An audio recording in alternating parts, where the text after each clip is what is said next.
Iya, kalau buat gue pribadi nggak ada masalah. Mereka quote on quote menunggangi sepak bola gitu ya. Oke. Kan itu udah bahasa yang umum lah. Ya. Sepanjang mereka benar-benar menunjukkan kontribusinya buat sepak bola. Konkret ya. Menarik tuh ya.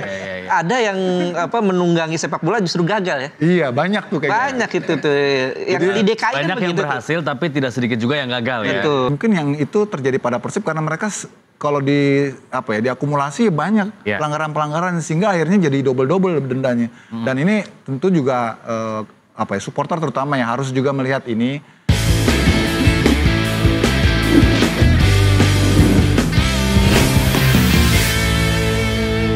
Bobotoh yang merayakan gelar juara kemarin adalah gelar juara yang keempat untuk Persib Bandung sepanjang sejarah. Tapi Mas Yuki aman kan? Mas Yuki aman ya? Kemarin kayaknya ramai Bobotoh pada bersilaturahmi ke. Jadi gini, gue mau jelasin. Udah kan bahasan selesai kan nih? Tapi tadi mau bilang jelasin. Karena mau dijelasin ya gitu. Ya sudah selesai lah, kan sudah dibuat video klarifikasi juga. Dan Ciro juga secara personal sudah kontak gue juga. Oh iya? Gue diluruskan. Kalau Ciro nggak kontak, gue nggak akan luruskan. Oh iya. Kan gue sebelum gue buat statement itu kan gue di awal katakan. Kalau ini tidak benar ataupun ini tidak valid, silakan koreksi gitu. Benar. Kalau sepanjang yang subjeknya itu nggak ada klarifikasi, berarti kan nggak ada masalah. Dia klarifikasi dan gue udah buat video untuk meluruskan dan permintaan maaf. Ya sudah. Wih keren, tapi memang di awal udah ada disclaimer kan, kalau memang salah teman-teman bisa koreksi. Ya gitulah Bobotoh. Jadi yang penting sekarang semua sudah happy ya. Semua apalagi juara Persibnya. Juara, semua udah clear. Oke, tapi memang untuk perayaan juara Persib ini mendapatkan full support ya dari pemerintah daerah ya, Pemkot maupun juga gubernur ya. Luar biasa ya, memang Persib ini kan dari data yang mereka miliki itu fansnya itu yang terdata itu 15 juta ya. Artinya follower mereka, loyalis mereka, fans mereka paling banyak di se-Indonesia, bahkan se-Asia barangkali ya. Jadi wajar kalau antusias dan respon dari muspida setempat itu sangat total, bahkan gubernur yang baru terpilih juga ikut meramaikan gitu kan. Wajar-wajar aja sih, karena Persib kan memang nggak mudah ya untuk back to back itu nggak mudah. Gue rasa di era Liga 1, di era namanya Liga 1 Indonesia ya. Itu ya baru Persib yang back to back. Bali terakhir. Oh Bali pernah. Bali. Iya. Cuman bedanya kan kalau Bali diselang sama COVID tuh. Oh iya, jadi seolah-olah jadi nggak. Iya, jadi nggak. Iya. Tapi ini kan juga mengulang sejarahnya Coach Indra Thohir dulu ya. Waktu zaman penyatuan dari Perserikatan dari Perserikatan Galatama ke Liga 1 kan itu kan 94 ya. 94 95 itu kan transisi ya. Jadi terakhir kali mereka juara Perserikatan, pertama kali mereka juara era profesional Liga 1. Nah, Bung Ais ini kan lihat bahwa rutenya udah disiapin nih untuk pawai konvoy arak-arakan Persib yang juga diiringi oleh para bobotoh dari Balai Kota sampai ke Wastu Kencana dan lain-lain sampai ke Gedung Sate.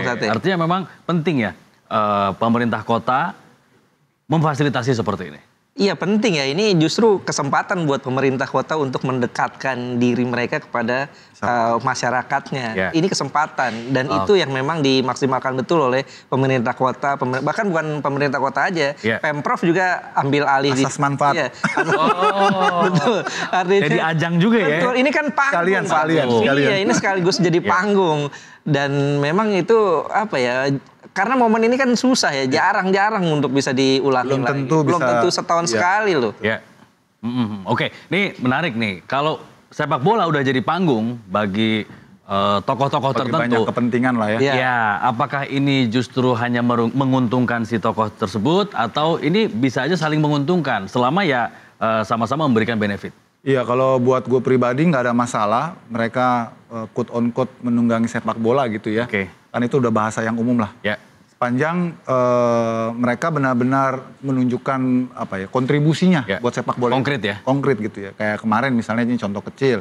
Kang Deddy langsung kasih bonus 2 miliar. 1 miliar dari dia sendiri. Bahkan dia rinci tuh 800 juta dari tabungan saya. Terus jual sapi. sampai jual 200 jadi jual sapi. Satunya lagi dia dari urunan PNS. Gitu-gitu kan. Ya nggak apa-apa.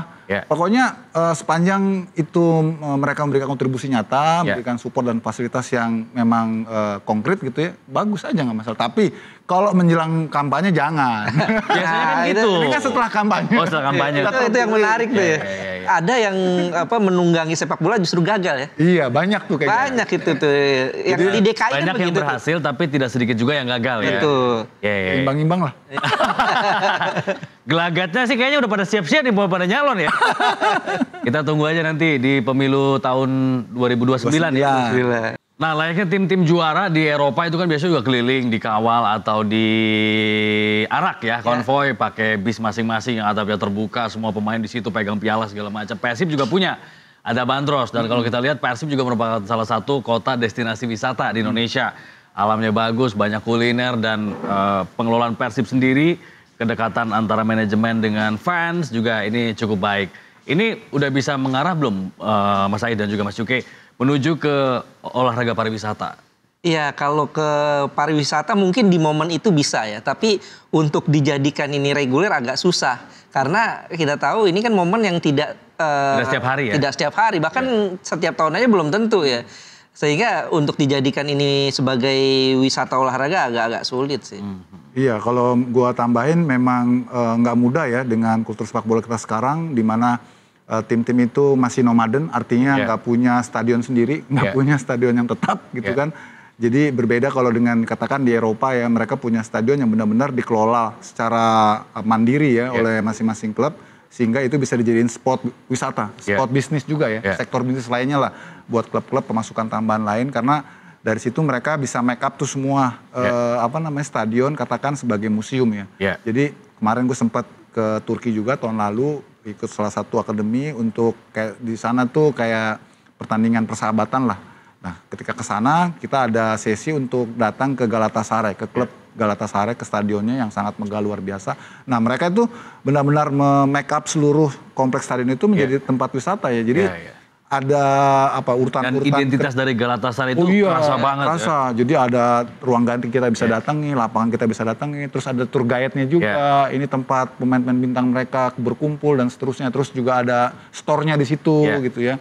Karena memang itu ada atau tidak ada seremoni, itu setiap tahun pasti ada yang datang turis-turis untuk bisa mengetahui. Kalau sekarang kan orang-orang ataupun juga wisatawan untuk mengetahui misalnya Persib nih dengan sejarahnya yang luar biasa, kemana mereka datangnya? Paling ke Sulajana, ke sekretariat kan, lihat pialanya segala macam. Itu kan nggak representatif untuk jadi tempat wisata. Nah karena itu mestinya nih yang kayak seperti ini tuh harus dijadikan peluang bisnis tambahan juga buat klub-klub agar mereka mendandani lah bagaimana mereka bisa bekerja sama dengan Pemkop ataupun juga Pemprov setempat, swaklola gitu ya, terus bangunlah itu menjadi sebuah destinasi wisata yang gue pikir tuh menarik ya. Benar. Nah ini menarik nih soal tadi peluang bisnis, mungkin kata kuncinya itu supaya menambah pemasukan klub juga. Dan seiring dengan itu Persib mau IPO tahun 2026.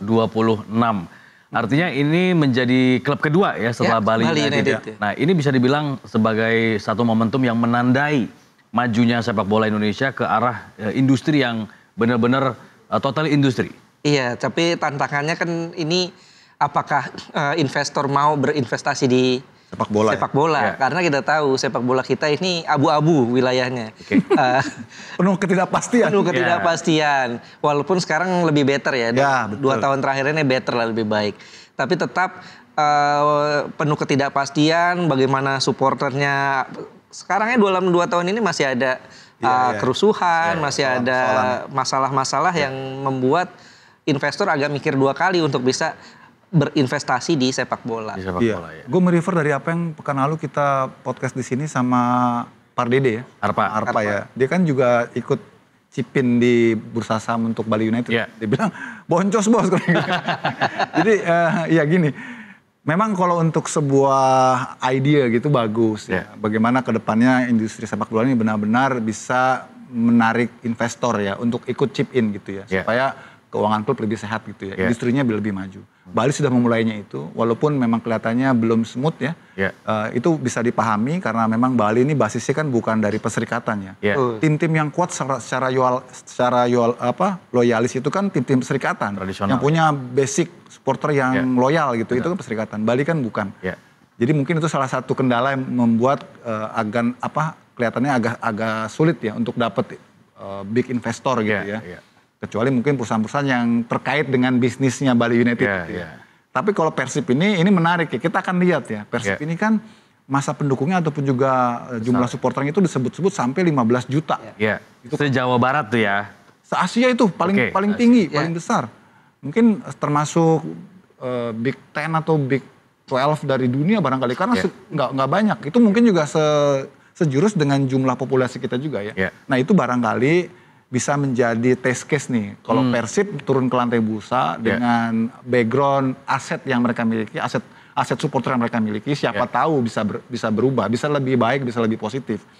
Apalagi kemarin pas pengumuman bahwa Persib akan melantai di bursa itu kan langsung dibuka ketika pas seremoni kan oleh Pak Glenn ya. Dan langsung Pak Glenn nodong ARA ya, Malwara Sirait ya.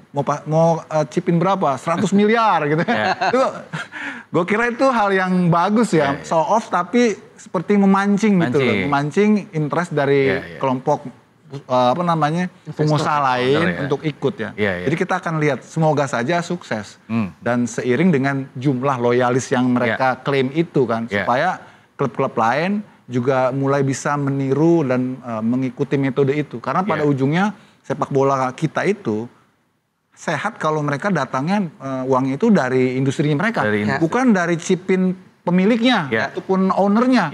Kalau kayak gitu kan lalu gue bahas itu mah nunggu ownernya bosen aja deh, begitu bosen ditinggalin tuh kan nggak sehat gitu. Itu salah satu instrumen peluang bisnis yang bisa dilakukan oleh klub.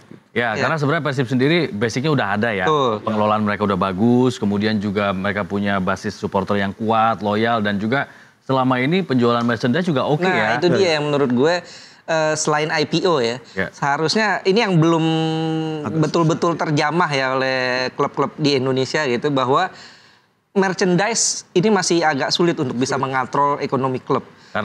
Karena ya mungkin harganya yang masih terlalu mahal dan juga bagaimana rule of game di Indonesia yang masih terlalu banyak barang-barang KW, bajakan, sehingga dengan harga yang relatif jauh bedanya antara original dan KW ini, orang banyak lebih pilih KW. Ini yang membuat perekonomian klub dari penjualan merchandise, penjualan tapi kayak misalnya agak sulit. Kalau beli merchandise free nonton di stadion, itu kan ada juga tuh bundling kayak gitu. Ini lumayan ngangkat gak? Ya bisa jadi ya, ini memang harus dipintar-pintar ya manajemen untuk mengakali hal-hal tersebut. Tapi yang paling penting kalau menurut gue soal harga sih kalau masalah merchandise ini. Bagaimana caranya harganya ini nggak terlalu tinggi, bedanya nggak terlalu jauh dengan produk-produk KW, atau paling nggak masih terjangkau lah. Kan sekarang seluruh klub di Indonesia semuanya udah lokal ya, produk-produk lokal banyak. Tapi harganya masih harga luar gitu loh, 700.000, 800.000. Sehingga sulit ya buat para supporter untuk beli gitu. Semua beli ori gitu. Betul. Jadi memang itu sini sih gue tambahinnya, itu jadi isu juga sih di klub ya, karena bagaimana mereka bisa disupport oleh apparel branded gitu ya, kalau tidak ada proteksi. Kan sulit gitu. Bagaimanapun kan apparel yang mensponsori tim tersebut ya, itu kan pasti juga mereka ingin untung ya, ingin ada feedback gitu ya. Kalau produk mereka nggak diprotek, nggak dilindungi, masih juga ada bajakan-bajakan di luar, ya susah. Akhirnya pelan-pelan tapi pasti mereka akan angkat kaki juga. Gitu. Itu yang gue kira juga jadi bagian isu di sepak bola kita sih. Benar. Oke. Tapi kemarin perayaan gelar juara Persib agak sedikit ternoda nih ya, dengan adanya tindakan dari para supporter yang tidak bertanggung jawab, melakukan pengerusakan di stadion dan juga motong-motong rumput. Ini apa yang salah? Ya, kalau ini gue nggak membenarkan. Ini pada senyum kayaknya inget masa lalu ya, waktu zaman-zaman di lapangan gitu. Ya, gue sekali lagi ya, gue tidak membenarkan tindakan-tindakan tersebut. Tapi di sisi lain ini hal-hal yang biasa ya terjadi di sepak bola. Bahkan gue ingat betul terakhir liputan Piala Dunia. Sombong. 2022 di Qatar, itu supporter Argentina turun ke lapangan untuk potongin jala gawang. Supporter tuh ya? Supporter. Karena biasanya kan kiper tuh. Ya, pemain juga kadang-kadang suka potongin jala gawang untuk sebagai kenang-kenangan. Sebagai kenang-kenangan. Ini yang memang bahkan beberapa di antara mereka. Tapi tidak dengan rumput kan? Nah, kalau rumput gue nggak lihat ya. Kalau tali gawang, jala gawang, itu bahkan pemain pun gunting. Dan dikalungin sama dia kan. Tapi nggak ada rumput gitu. Iya sih Fadli, gue juga ingin sampaikan bukannya kita menormalisasi cara seperti itu. Tapi bahwa itu faktanya memang sudah umum terjadi ya. Di basket juga kan bahkan ringnya juga digunting kan. Michael Jordan juga gitu kan. Tapi yang nggak ngerusak rumput juga nggak fasilitas stadion lainnya. Dan ya itu memang peradaban sih ya. Di kita tuh memang umumnya begitu ya. Bukan membenarkan tapi harus ada cara edukasi yang ya gimana ininya lah kiatnya gitu ya untuk bisa mengingatkan supporter karena sebenarnya kan kemarin Persib udah diketahui juara kan. Pasti harusnya sudah diantisipasi kan. Seperti apa nih tindakan-tindakan penonton pasti akan turun gitu. Turun. Harus dicegah nih properti-properti yang punya pemerintah termasuk lapangan itu gimana supaya itu diedukasi ke supporter, lu jangan ambil rumput ya, atau lu jangan bakar ebot, atau lu gitu-gitu. Atau mungkin selama ini kita nggak pernah nyangka kalau supporter ngambilnya rumput gitu. Sampai ini bisa nih ditanam di rumah nih gitu. Bagus ya rumputnya. Wah, berarti kan emang bukan buat kenang-kenang, itu buat ditanam di rumah gitu. Aduh emang.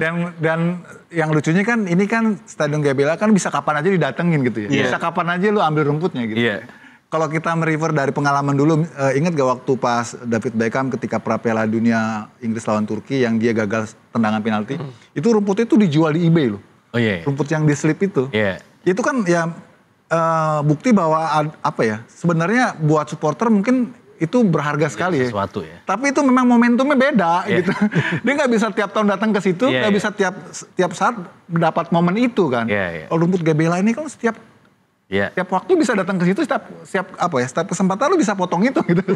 Jadi ya mungkin ini bagian dari ekspresi begitu gembiranya ya supporter untuk supaya mereka nggak kehilangan momentum, kemudian mereka coba ambil satu kenang-kenangan rutin. Tapi lagi-lagi jangan dinormalisasi. Ini kan dilaporin juga ya sama Pemkot ya, tindakan pengerusakan yang dilakukan sampai akhirnya ditangkap polisi tuh. Itu nggak tahu jadi tersangka atau nggak. Apakah ini memang perlu dipidana atau cukup dibina aja? Terus ini juga tambah lagi ada polisi yang luka juga ya di insiden kemarin. Iya, kalau gue sih, kalau gue tidak membenarkan, tapi memang kalau pidana menurut gue terlalu berlebihan sih. Iya, mungkin yang paling bina aja lah ya. Dibina atau dipanggil suruh denda lah. Suruh ganti atau masuk barak militer. Kan masuk barak. Pemprov bagian dari kenakalan tuh. Bagian dari kenakalan. Jadi kalau pidana terlalu berlebihan sih. Karena ini kan euforia kecintaan mereka terhadap Persib Bandung kan. Artinya perlu pembinaan lah untuk bisa kedepannya lebih beradab lagi lah. Iya. Tapi ini memang soal pengelolaannya karena ini menarik. Persib kan fix pakai GBLA. Terus yang laporin ini adalah Pemkot sebagai pengelola. Ini memang gimana sih aturannya Mas? Iya, kan yang setahu kita dari referensi tadi yang udah kita kebet-kebet itu ternyata sejak 1-2 tahun terakhir memang sudah ada penandatanganan swakelola antara PT PBB Persib dengan Pemkot ya. Pemkot ataupun Pemprov. Gue nggak tahu tuh GBLA tuh punya Pemkot atau punya Pemprov ya. Yang jelas sudah ada kesepakatan untuk swakelola selama 30 tahun. Artinya kan kalau terjadi apa-apa dengan fasilitas Persib lah yang tanggung ya. GBLA itu Persib yang tanggung. Jadi sebenarnya nggak perlu sampai sedramatis itu ya cara penanganannya. Tapi bahwa memang harus ada edukasi, ada pencerahan kepada supporter agar sama-sama menjaga fasilitas umum gitu ya, fasilitas negara, pemerintah untuk sama-sama dikawal bersama lah. Itu tetap perlu ya. Benar. Tapi kalau sampai terlalu ekstrim gitu ya dipidanakan ya terlalu berat sih maksudnya ekstrim. Artinya yang penting adalah ada edukasi menyeluruh ya. Pembinaan menyeluruh ke semua lapisan bahkan sampai grassroots para supporter. Oke. Nah, ini kan juga mengakibatkan timnya didenda, disanksi.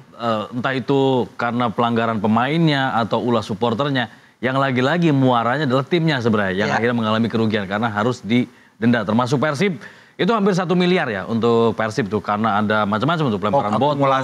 Akumulasi. Ada pelanggarannya Siro, terus kehadiran Boboto di laga versus Persita misalnya gitu-gitu. Termasuk ada insiden pelemparan botol dan lain sebagainya.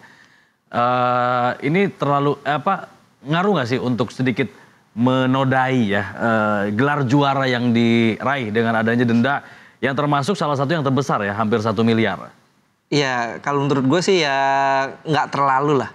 memang ini ngurangin hadiah aja ya? Ngurangin hadiah, harganya kan 7,5 ya? Iya. 7,5, tinggal potong dari hadiah aja, jadi nggak terlalu, yang penting kan euforianya itu udah menjadi sebuah kado tersendiri, itu lebih mahal ketimbang harga sih. Iya Fadli, kalau ingat itu sebenarnya ini bukan kejadian pertama ya, Persib sebagai klub yang paling banyak dendanya. Dari dulu Persib tuh paling banyak dendanya. Sampai ada yang julid, nih Komdis seneng banget nih kalau denda Persib, itu nilainya gede-gede banget gitu. Terus dibanding-bandingkan dengan denda-denda yang klub yang lain gitu, kok nggak setara gitu ya. Ya mungkin kalau diulang-ulang kan jadi banyak akhirnya kan. Kan ketika pengulangan pada kasus tertentu maka akan jadi berlipat-lipat. Yang Persib mungkin yang itu terjadi pada Persib karena mereka kalau diakumulasi banyak pelanggaran-pelanggaran sehingga akhirnya jadi double-double dendanya. Dan ini tentu juga supporter terutama yang harus juga melihat ini sebagai sesuatu yang miris ya, prihatin ya. Walaupun mereka ingin menunjukkan loyalitas mereka, militansi mereka, tapi tetap harus ada dalam koridor fair play, sportif, dan menjaga klubnya gitu ya. Karena bagaimanapun kan ini klub mereka ya. Mereka harus juga bertanggung jawab lah. Jangan sampai setiap tahun tuh subsidi dari LIB itu terus berkurang banyak gitu ya. Karena harus membayar denda yang dilakukan oleh oknum-oknum supporter. Mereka ini kan nggak mewakili supporter Persib secara keseluruhan ya. Tapi kan klaster-klaster tertentu aja yang sulit diatur gitu loh. Nah ini harusnya diantara mereka harus saling ngingetin, tim kita tuh levelnya udah naik loh. Benar. Masa mau begini terus gitu kan ya. Gue masih inget tuh musim kapan ya yang kantor Persib itu dilempari molotov sama supporternya sendiri. Lah yang gitu-gitu kan sama juga menyakiti diri sendiri ya. Protes boleh, ketidakpuasan boleh, tapi harus tetap diekspresikan dengan cara-cara yang wajar, cara-cara yang yang beradab lah gitu. Termasuk juga saat mereka mengekspresikan kegembiraan. Harus yang positif lah. Kemarin kan ada yang jatuh, ada yang cedera. Jatuh dari jembatan. Masuk Pati itu. Kan jadi nggak produktif ya. Tadinya kita ingin memberikan rasa gembira kepada semua masyarakat, ikut konvoy, tapi tiba-tiba ada yang celaka kan. Jadi akhirnya ya gitulah. Oke. Jadi kita di sini juga pengen mengajak semua supporter di seluruh Indonesia untuk yuk sama-sama dukung tim yang kita cintai dengan cara yang lebih elegan dan tidak merugikan satu sama lain, yang merugikan diri sendiri, merugikan klub, apalagi kalau misalnya membahayakan supporter tim lawan. Oke.